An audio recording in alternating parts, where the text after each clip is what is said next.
할렐루야. 우리 위에 이 땅에 오신 예수님 탄생하신 날 우리 주님이 가지고 오신 그 은혜와 그 평강, 그 축복이 오늘 예배하시는 우리 성도님들의 심령 가운데 또 각 처소에서 각 가정에서 영상으로 예배하시는 우리 금강의 모든 가족들의 삶의 자리에 늘 가득하시기를 주님의 이름으로 축원드립니다. 오늘 예수님이 탄생하신 이 땅에 오신 그 탄생의 소식은 우리 모두에게 세상 그 어떤 것도 비교할 수 없는 가장 큰 기쁨의 좋은 소식입니다. 2000년 전에 목자들이 들판에서 자기 양떼들을 지키고 있을 때에 천군 천사들이 나타나서 그 소식을 전하는 가운데 오늘 누가복음 2장 10절은 그렇게 이야기를 하고 있습니다. 천사가 이르되 무서워하지 말라. 보라, 내가 온 백성에게 미칠 큰 기쁨의 좋은 소식을 너희에게 전하노라. 우리 예수님이 탄생하신 소식은 우리에게 그 무엇보다 가장 큰 기쁨의 좋은 소식이 되는 줄로 믿습니다. 여러분, 누가복음 2장 말씀 속에 보면 예루살렘의 경건한 사람, 하나님의 사람, 그 시므온이라고 하는 사람을 우리가 만나게 되는데, 그 시므온에게도 이 예수님의 탄생의 소식은 놀라운 감격과 기쁨으로 찾아왔던 것을 보게 됩니다. 어느 날 성전에 그가 올라갔는데 거기서 정결 예식을 하기 위해서 오신 예수님을 만나게 되는 것이죠. 그때 예수님을 뵙는 순간에 그 시므온의 마음 깊은 곳에서부터 큰 기쁨이 차고 올라왔습니다. 그리고 그 아기 예수님을 품에 안고 하나님을 찬송하는 모습이 오늘 우리가 읽었던 말씀에 기록되어져 있죠. 그 이야기가 28절에 나와 있습니다. 시므온이 아기를 안고 하나님을 찬송하여 이르되, 이렇게 기록하고 있죠. 간절히 바라기는 그때 2000년 전에 그때 시므온의 가슴을 가득 채웠던 그 기쁨의 감격이 오늘 성탄을 맞아 예배하는 우리 금강의 모든 가족들의 심령 위에도 가득 채워지기를 주님의 이름으로 축원드립니다. 뿐만 아니라 시므온이 기쁨으로 올려드렸던 그 찬송을, 그리스도 메시아를 만나고 그 기쁨으로 차고 넘쳐서 찬송을 올려드렸던 그 찬송을 우리 모두가 하나님 앞에 이 시간 올려드리기를 간절히 원하는 것입니다. 여러분, 그러면 이런 기쁨은 어떤 사람이 누리게 되는 것인가? 어떤 사람에게 이런 감격과 기쁨이 임하게 되는 것인가? 이 예수님이 나신 소식은 말씀해 보니까 모든 사람에게 기쁜 소식이다, 이렇게 말했습니다. 맞습니다. 예수님이 이 땅에 나신 소식은 모든 사람에게 기쁜 소식입니다. 그런데 이상한 것은 그 기쁨을 정작 맛보고 경험하고 누리는 사람들은 그렇게 많지 않았다라고 하는 것을 우리가 보게 되죠. 아까 읽었던 2장 10절 말씀에 보면 온 백성에게 미칠 큰 기쁨의 좋은 소식이라, 이렇게 말씀하셨습니다. 온 백성에게, 모든 사람에게 미치는 기쁜 소식이긴 한데, 여러분 한번 생각해 보십시오. 처음 예수님이 탄생하셨던 그때도 마찬가지고 지금도 마찬가지고, 그때 한번 돌아보십시오. 그때 모든 사람들이 예수님이 나신 그 소식을 듣고 기뻐했던가? 그렇지 않았습니다. 동방의 박사들이 와서 헤롯의 궁궐에 가서 묻지 않았습니까? 유대인의 왕으로 오신 이가 어디 계십니까? 그랬더니 헤롯 왕, 그 이야기를 들었던 헤롯과 그 당시에 그 권세들을 누리고 있었던 많은 사람들, 그들은 예수님이 나신 왕이 나셨다는 소식을 듣고 기뻐하지 않았습니다. 아니, 충격을 받았고 오히려 분노했고 오히려 놀랐고 오히려 걱정하는 그들의 모습을 우리는 말씀을 통해서 보았죠. 그래서 그들은 결국 베들레헴의 갓난아기들, 베들레헴의 왕이 나셨다 그러니까 베들레헴의 2살 이하의 어린아이들을 다 죽이라 명령하고 그런 살육을 범했던 것을 우리는 성경을 통해서 보았습니다. 예수님께서 나신 소식은 그들에게 기쁜 소식이 아니었다고 하는 것이죠. 이렇게 예수님이 탄생의 소식이 일부의 사람들에게만 기쁨의 소식이 되었다라고 하는 것은 천군 천사들이 그렇게 그들의 노래소리에도 잘 나타나 있습니다. 14절의 말씀에 보니까 지극히 높은 곳에서는 하나님께 영광이요 땅에서는 하나님이 기뻐하신 사람들 중에 평화로다, 그렇게 말씀하시죠. 모든 사람에게 평화가 임한 것이 아니라 하나님께서 기뻐하신 어떤 사람에게만 그 평화가 임하였다라고 말씀하고 있습니다. 오늘 저는 이 성탄 예배에 참여하는 모든 분들, 영상으로 가정에서 예배하는 모든 분들이 우리 예수님 나신 소식이 기쁨의 소식이고 감격의 소식이고 정말 하나님 앞에 감사를 올려드리는 그런 축복이 되기를 주님의 이름으로 축원드립니다. 어떤 사람에게 이 소식이 기쁨이 되었을까? 두말할 것 없습니다. 예수님 왕이신 그분을 만난 사람들에게 그분의 나심은 기쁜 소식이 되는 겁니다. 예수님을 만나지 못한 사람들은 예수님과 무관한 사람으로 지낼 수밖에 없는 것을 보게 되지요. 여러분, 오늘 본문에 우리가 읽었던 시몬이라고 하는 사람은 예수님을 만난 사람입니다. 어느 날 성령의 감동으로 성전에 올라간 이야기가 성경에 기록되고 있는데 27절 말씀이죠. 거기에 보니까 27절 우리 한번 같이 읽어볼까요? 27절 성령의 감동으로 성전에 들어가매 마침 부모가 율법의 관례대로 행하고자 하여 그 아기 예수를 데리고 오는지라. 아멘. 여기 보니까 어느 날 성령님께서 시몬의 마음을 감동하셨습니다. 그래서 그의 마음 가운데 감동이 있어서 성전에 올라가야 되겠다, 성전에 달려가야지, 그런 마음을 가지고 성전을 향해 달려갔습니다. 마침 딱 그 시간에 탄생하신 예수님께서 그곳에 오신 것입니다. 여러분, 별로 놀라지 않으신데 이것이 얼마나 놀라운 일인지 모르겠습니다. 시몬이 만약에 그날 성전에 올라가지 않았다라고 한다면, 아니 5분만 빨리 더 갔다라고 한다면, 5분 더 늦게 갔다라고 한다면 예수님과 엇갈렸을 것입니다. 예수님을 만나지 못했을 것입니다. 무엇을 깨닫게 되는 것이죠?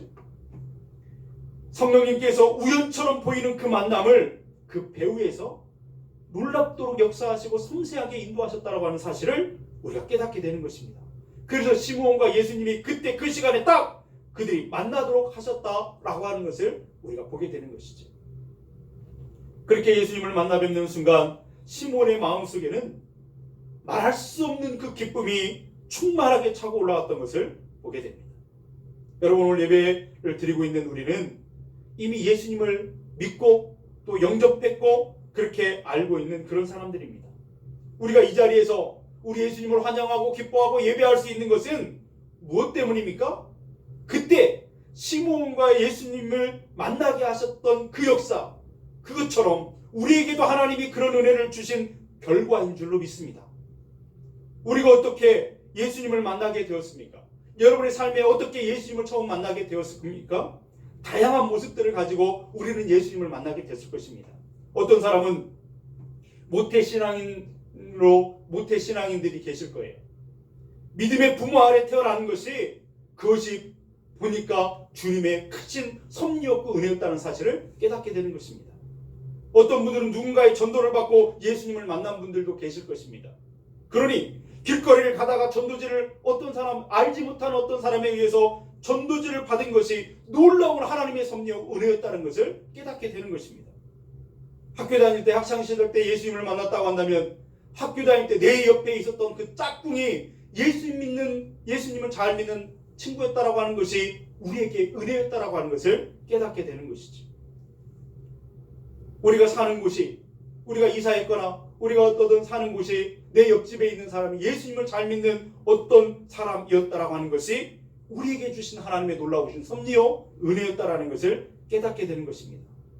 전에도 함께 나누었던 것처럼 이상 목사님 그 간증에서 들었던 것처럼 중국의 어떤 그 밭에 그 땅을 파고 있었던 농부에게 바람이 씩 날아오니까 어떤 종이가 그 앞에 툭 떨어지더래요. 그 종이를 딱 읽었는데, 여러분, 그게 어떻게 그 종이가 날아오게 된 거냐면, 그 시간에 기차를 타고 가던 이상 목사님이 공안에 검열을 이렇게 피하기 위해서 들고 있었던 성경을 막 화장실에 가가지고 막 버렸던 거거든요. 거기서 떨어진 그 찢어졌던 그 성경책 한두 장이 팔락팔락 날려가지고 그 농부 앞에 떨어진 거예요. 그가 그것을 믿고 예수님을 만나게 되고 그리스도인이 되었으니, 여러분, 무엇을 말하는 것입니까? 우리가 예수님을 만나고 알게 되고 하나님의 사람이 된 것은 그 배후에는 하나님의 놀라운 섭리, 그 놀라운 역사가 있었다라고 하는 것, 이것이 얼마나 놀랍고 감사한 일인가 하는 것입니다. 우연처럼 보이고 세상은 우연이라고 말하는 그것이 하나님의 철저한 계획과 섭리였다라는 것을 우리는 깨닫게 되는 것이죠. 우리로 하여금 예수님에 대해서 듣게 하시고, 나로 하여금 예수님에 대해서 알게 하시고, 나로 하여금 오늘 하나님 앞에 예배하게 하신 것, 이것이 하나님이 우리에게 주신 놀라우신 은혜라 하는 것입니다. 그렇게 우리 마음 가운데 성령님께서 역사하셔서 예수님 그분을 나의 주님으로 영접하게 하셨으니 나의 왕으로 오신 예수님을 우리 이 시간 영광과 찬송과 존귀를 올려드리는 것이 마땅한 줄로 믿습니다.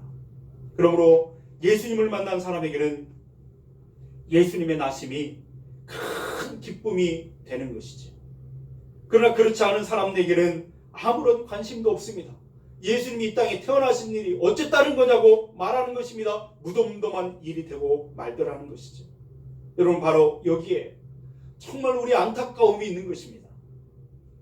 세상에 권세가 있고 권력을 가지고 있고 높은 자리에 앉아있는 어떤 사람이 한번 만납시다 그러면 많은 사람들은 만사를 제쳐놓고 그분을 만나기 위해서 달려가게 될 것입니다. 그런 사람이 얼마나 많이 있습니까? 만나면 뭐라도 좀 얻을까? 그렇게 달려가는 것이죠. 그런데 정작 왕이신 그분이 예수님을 만나는 일에는 관심이 없습니다. 지금이야말로 성경은 그래서 지금이야말로 은혜 받을 만한 때요, 지금이야말로 구원의 날이라고 하는 사실을 우리에게 말씀하셨어요. 그 사실을 명심하고 살아가는 저와 여러분들 될 수 있기를 주님의 이름으로 축원드립니다. 사랑하는 여러분, 예수님이야말로 우리의 몸과 영혼을 고치시고 치료하시고 우리의 인생을 영원한 생명의 나라로 이끌어 가시는 유일한 구원자시요, 최고의 인도자시요, 최고의 치료자이신 것을 우리는 믿습니다.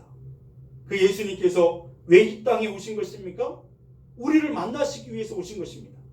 우리가 하늘나라로 올라갈 수 없기 때문에 그분이 직접 우리 가운데로 찾아오신 것입니다. 그것도 사람의 모습으로 탄생하신 이유는 우리와 같은 눈높이에서 우리를 만나주시기 위해서, 우리가 그분을 알아보게 하기 위해서 그분이 이 땅에 오셨다는 것입니다.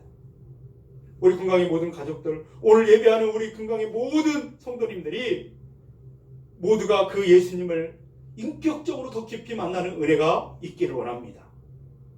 이미 예수님을 믿고 있지만 그분이 2000년 전에 오신 분으로 과거형으로 끝나는 것이 아니라 오늘도 여전히 우리 가운데 찾아와 주시고 매 순간순간마다 나를 찾아와 만나주시고 나를 고쳐주시고 나를 치료하시고 나와 함께 하시고 나와 함께 걸어가는 그 놀라운 축복의 삶을 누리시는 우리 금강의 모든 가족들 되기를 축복합니다. 그렇게 할 때 우리는 예수님의 나심이 매일같이 기쁜 소식으로 우리 가슴 속에서 다가오게 될 줄로 믿습니다. 여러분, 또 어떤 사람에게 예수님의 나심이 기쁜 소식이 되는 것일까요? 그것은 간절하게 하나님의 구원의 은혜를 사모하는 사람에게 더 큰 기쁨으로 찾아온다라고 하는 것입니다. 예를 들면 여러분, 어떤 것을 많이 먹어가지고 턱까지 목까지 그 먹을 것이 꽉 찬 사람에게 맛있는 것이라고 그릇에 뭘 담아가지고 탁 내놓으면 그 사람은 그것을 맛있다고 또 먹겠습니까? 거들떠보지 않을 것입니다. 관심조차 없을 거예요. 아니, 맛있다고 먹어보라고 옆에서 자꾸 권하면 한 숟가락 먹어볼 수는 있겠습니다만 더 이상 먹지는 않을 거예요. 다시 밀어놓을 겁니다. 관심이 없습니다. 그러나 여러 날을 굶고 배고파했던 어떤 사람, 음식밖에 생각나는 것이 없을 만큼 간절하게 먹을 것을 원하는 사람에게는 찬밥 한 덩어리도 꿀맛같이 느껴지게 될 겁니다. 여러분, 예수님께서 이 땅에 오심으로 주시는 그 기쁨이라고 하는 것도 마찬가지라는 거예요. 갈증을 느끼고 그 은혜를 사모하는 사람들에게 더 크게 다가온다는 것을 우리는 깨닫게 되는 것입니다. 오늘 본문의 시므온은 그 마음에 사모하는 심령을 가졌던 사람이었습니다. 25절 말씀에 보니까 한번 읽어볼까요? 25절이요. 예루살렘에 시므온이라 하는 사람이 있으니 이 사람은 의롭고 경건하여 이스라엘의 위로를 기다리는 자라, 성령이 그 위에 계시더라. 아멘. 할렐루야. 아멘. 여기 그래도 한 10명 앉아있는데 소리가 하나도 안 나는 지금은 예. 여러분, 시므온은 어떤 사람이라고 성경 우리에게 가르쳐주고 있습니까? 의롭고 경건한 사람이라고 가르쳐주고 있습니다. 이 말은 하나님을 간절히 경외하는 사람이었다라고 하는 것을 우리에게 가르쳐주고 있죠. 그런데 우리의 눈길을 끄는 것은 그 다음 부분입니다. 이스라엘의 위로를 기다리는 사람이었다. 시므온은 이스라엘의 위로를 기다리는 사람이었다라고 말하고 있습니다. 이스라엘의 위로를 기다리는 사람, 어떻게 기다렸다라는 것일까요? 하나님, 이스라엘 백성들의 고통을 하감해 주십시오. 하나님 우리를 긍휼히 여겨 주십시오. 하나님 지금 우리는 로마의 황제 앞에 그 폭정 앞에 시달리고 있습니다.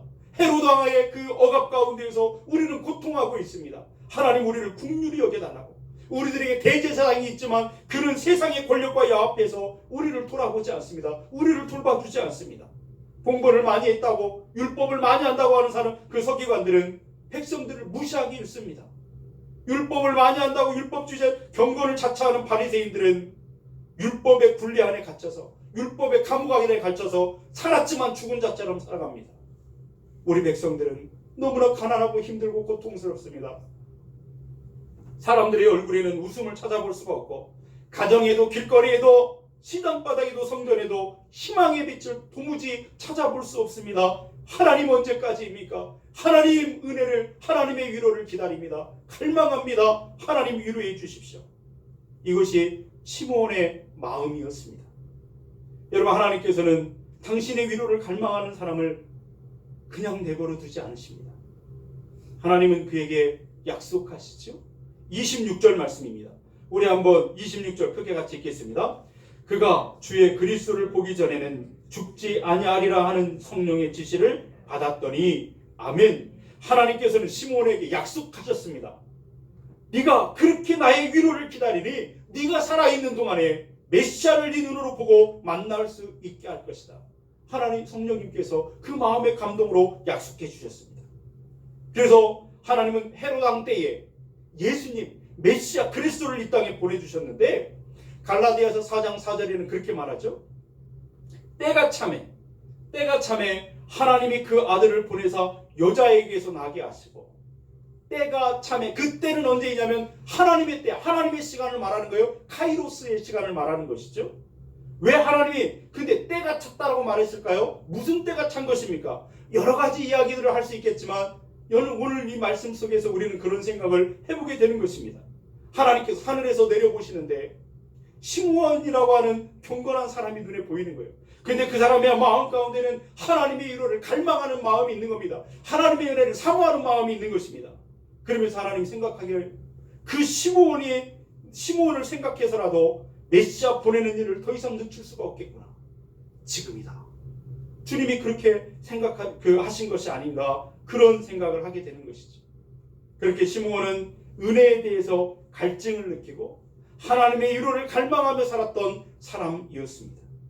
그래서 성전에서 그 구원자, 생명을 가지고 오신 분, 하나님의 위로를 가지고 오시는 분을 딱 만나는 그 순간 시몬의 마음속에는 그 모든 안타까웠던 마음들, 짓눌렸던 마음들, 고통스러웠던 마음들, 그 모든 것들이 한순간에 해결되어지는 기쁨을 맛보게 되었다. 성경은 우리에게 가르쳐 주시는 것이죠. 하나님 더 이상 유한이 없습니다. 무슨 말일까요? 나는 죽어도 더 이상 후회 없습니다 라고 하는 말 아니겠어요? 더 이상 더할 나위 없이 좋습니다, 이런 말 아니겠어요? 하나님 더 이상 두려움도 없습니다. 하나님 충분히 나는 만족합니다. 주님을 만난 다음에 그의 고백이지 않겠습니까?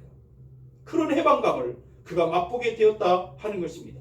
그 기쁨이 충만하여 그가 노래하기를, 29절 30절 말씀입니다. 한번 같이 읽겠습니다.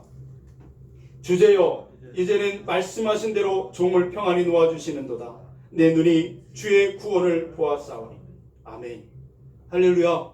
하나님 그렇게 갈망하면서 기다렸더니 드디어 주님을 보내주시는 거예요. 메시아를 내 눈으로, 그리스도를 내 눈으로 보게 하시는군요. 하나님 감사합니다. 하나님 찬양합니다. 그의 고백인 것이죠. 하나님의 위로를 갈망했더니 예수님을 만나게 하심으로 채워주시고 누리게 하시는 하나님의 그 모습을 우리는 보게 되는 것입니다. 여러분, 우리가 살다 보면 많은 어려움과 고통의 문제들이 있지만 결국은 예수님밖에 없다라는 것을 깨닫게 됩니다. 나는 건강에는 자신 있다고, 그렇게 건강에 자신 있어 하는 사람들이 있습니다. 나는 은행에, 내 통장에 돈이 가득하다고, 물질이 가득하다고 그것으로 만족해하며 살아가는 사람이 있습니다. 높은 자리에 올랐다고, 승진했다고, 세상을 다 가진 것처럼 생각하는 사람들도 있습니다. 자신이 많이 배웠다고 학식을 자랑하며 살아가는 사람들도 있습니다. 그러나 그 사람들도 결국에는 그 인생의 끝자락, 마지막 끝에 가서는 예수님 한 분밖에 없다라는 사실을 반드시 알게 될 것입니다. 왜 그렇습니까? 우리를 죄로부터, 죽음으로부터, 사탄으로부터 건지실 분은 오직 하나님, 예수님 한 분밖에 없기 때문인 줄로 믿습니다. 우리 사랑하는 성도님들이 예수님에 대한 그 갈증을 시므온처럼 느끼게 되기를 주님의 이름으로 축원드립니다. 은혜를 사모하는 사람들이 될 수 있기를 축복합니다. 예수님이 가지고 오시는 위로를 목말라 하시는 그런 사람들이 될 수 있기를 바랍니다. 2020년을 지나오면서 그 끝자락에 서 있습니다. 한 해를 마무리하는 즈음에 훨씬 더 예수님의 은혜를 절실하게 느끼는 때가 아닌가 그런 생각을 해보게 됩니다. 언제나 결론은 결국 주님의 은혜밖에 없다. 이런 절박한 그런 심정이 우리 안에 들고 있습니다. 오늘날 이 땅의 교회들이 얼마나 어려운 가운데 있습니까? 많은 예배하지 못하고 교육하지 못하고 교제하지 못해서 흔들거리고 어려운 가운데 있는 것을 보게 되죠. 그렇기 때문에 이 땅의 교회를 향하신 우리 주님의 은혜가 그 어느 때부터 절실하게 필요한 때가 이때입니다. 지금 우리나라뿐만 아니라 전 세계적으로 정말 코로나19 때문에, 코로나 사태 때문에 얼마나 위기 가운데 있습니까? 혼란한 가운데 있습니까? 죽어가는 영혼들이 얼마나 많이 있습니까? 두려움과 고통 가운데 있죠. 안타까우면 안타까울수록, 힘들면 힘들수록 주님을 통해서 우리에게 주시는 하나님의 위로가 그 어느 때보다도 절실하게 필요한 때가 오늘인 줄로 믿습니다. 사방을 둘러봐도 희망의 빛이라고는 찾아볼 수 없는, 전혀 보이지 않는 가운데 결국은 그 끝에서는 예수님밖에 없다라고 하는 결론에 이르게 되는 것입니다. 우리 예수님의 은혜에 대한 목마름이 우리 안에 얼마나 큰지 알 수 없습니다. 사모하는 자의 영혼을 채워주시는 우리 주님께서 오늘 예배하는 우리의 심령에 탄생하신 예수님을 통해 채워주시는 은혜가 있기를 축원합니다. 시므온이 그 주님을 만나 해방감을 경험했던 것처럼 우리도 예수님을 통해서 자유와 기쁨을 맛보게 되기를 주님의 이름으로 축원드립니다. 됐습니다. 예수님이면 됐습니다. 충분합니다. 이러면서 우리 마음의 그 기쁨이, 주님을 만난 기쁨의 고백이 있게 되기를 원합니다. 저는 그런 생각을 해보았습니다. 여러분, 우리가 시험 보는 학생들이 얼마나 긴장하는지, 그죠? 인생을 그 판가름할 수 있는 정말 중요한 시험을 오랫동안 준비하고 그 시험장에 들어갔습니다. 그 학생이 얼마나 긴장이 되겠어요. 시험지가 돌아왔어요. 시험지가 배부되고 시험지를 딱 받아쓰는 순간 시험지를 쫙 한번 훑어봤더니 어제 보았던 문제예요. 어제 풀었던 문제예요. 답이 다 보이는 거예요. 됐다. 얼마나 그 마음의 긴장이 풀어지고 편안하게 되겠어요. 죄를 짓고 사형 선고를 받은 사람이 있습니다.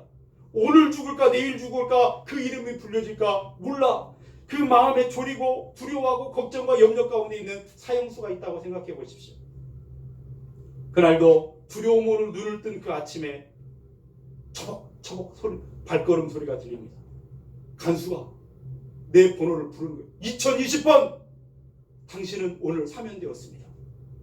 그 소리를 듣는 순간 얼마나 그 마음에 기쁨이 있겠어요? 눈물이 펑펑 쏟아지면서 얼마나 감격하겠습니까? 오늘 목마른 자, 갈증을 느끼는 자에게 예수님은 이런 은혜를 가지고 다가오시는 분인 것을 우리는 믿습니다. 아무리 둘러봐도, 사방을 둘러봐도 해결책이 보이지 않는 어렵고 힘든 고통의 자리에 우리가 있다 할지라도 그 결국 끝에 가서는 예수님의 은혜밖에 없음을 우리는 믿습니다. 예수님의 은혜를 사모하는 자에게 채워주시는 주님, 오늘 또 다가와 우리에게 채워주시는 그 은혜가 있기를 원합니다. 여러분, 우리가 2020년 살아오면서 여러분에는 어떤 고민과 어떤 걱정거리가 있었습니까? 가정에도 교회에도 여러 가지 고민들이 있지 않았겠습니까? 저도 그런 여러 가지 생각이나 고민들이 많이 있었습니다. 목사가 되어서 이제 목회를 하다 보니까 이런저런 이야기들을 만나게 됐죠. 어떤 교인과 교인 사이에 어떤 갈등이 있어가지고 막 그런 문제가 생기면 목사는 굉장히 마음이 불편하고 힘듭니다. 하나님, 이 사람, 이분과 이분을 어떻게 다시 하나가 되게 할까요? 기도할 수밖에 없어요. 그러면서 그렇게 걱정하고 염려하는 시간들이 많이 있었죠. 그러나 그 생각의 그 끝자락에 갔을 때 예수님과 연결이 되는 순간 됐다. 예수님이 계시는데 무엇이 걱정인가? 그 순간에 마음에 형언할 수 없는 기쁨과 평화가 찾아오게 되는 것이죠. 예수님이면 가능하십니다. 예수님은 한 번도 우리를 실망시키신 적이 없으십니다. 그분은 우리를 실망시키시는 분이 아니시죠. 그분이 탄생하여 우리에게 오신 것입니다. 2000년 전에 오셨다가 가신 것으로 끝난 것이 아니라 영적으로 실존적으로 그분은 여전히 지금도 우리에게 찾아오시는 분이시고 목말라하는 그분을 목말라하는 사람들에게 큰 기쁨의 좋은 소식으로 다가오시는 분인 것을 믿습니다. 그러므로 우리의 생각이 주님께, 우리의 시선이 주님께 고정되어지기를 주님의 이름으로 축원드립니다. 이 예수님의 놀라우신 은혜가 이 그 기쁨과 평강이 우리 모든 성도님들 가운데, 정말 코로나19 때문에 고통하고 아파하는 많은 사람들 가운데, 또 정치적으로 혼란한 이 나라 가운데, 저 북한 땅에 그 하나님의 은혜와 평강이, 그 기쁨이 다시 임하게 되기를 주님의 이름으로 간절히 소원합니다. 이 기쁨의 선물이 여러분의 것이 되기를 주님의 이름으로 축원드립니다. 기도하시겠습니다.